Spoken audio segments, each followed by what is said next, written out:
Thanks for joining News 3 Now. I'm Amanda Quintana. Madison Police Chief Mike Koval is announcing his retirement. Today is his last official day as Chief of Police. The lifelong Madison resident isn't listing any reasons for his departure, but Madeline O'Neill tells us more about the legacy he's leaving behind.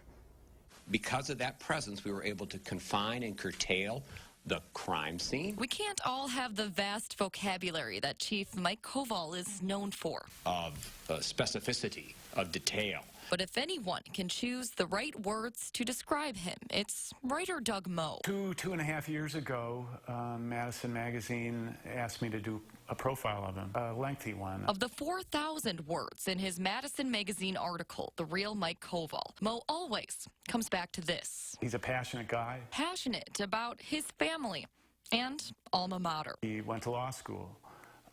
He's a total Notre Dame nut. And passionate about policing. So he knew going in that this was not going to be an easy ride. I think it may have turned out to be harder than even he thought.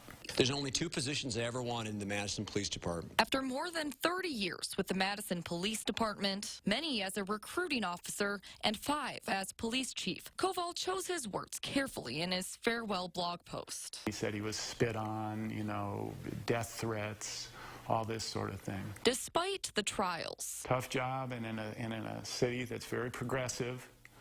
Koval himself's progressive, but he's also protecting the protectors. He's going to take care of his officers. Koval writes that, quote, he would not trade the experience for anything. I think some people of color in the community felt that what he said was not backed up necessarily by actions of the department. At the time of Moe's article in 2017, racial tensions were high, especially after the black teen Tony Robinson was shot and killed by police. If he had a fault, or if this is even a fault, tended to take anything with the police department personally. And Koval had been publicly clashing with city council members over a $400,000 review of the department he had helped build. I think he was a very good chief. Alders like Paul Skidmore will be sad to see Koval go after work including neighborhood outreach and addiction efforts referenced by Koval in his blog post. He's poured his heart into service to the city of Madison and public safety his entire career,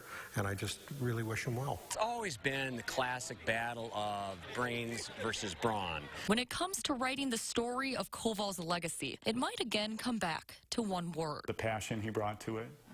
I don't think even his biggest detractors would say he phoned it in. In Madison, Madeline O'Neill, News 3 Now.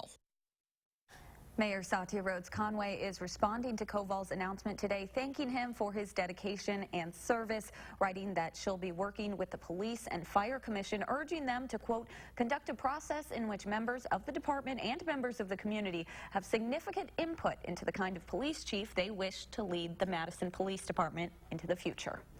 The PFC is also thanking Chief Koval for, quote, a successful concluding chapter to his long and distinguished professional career. Starting tomorrow, Assistant Chief Vic Wall will be interim chief of police until the PFC selects a permanent replacement.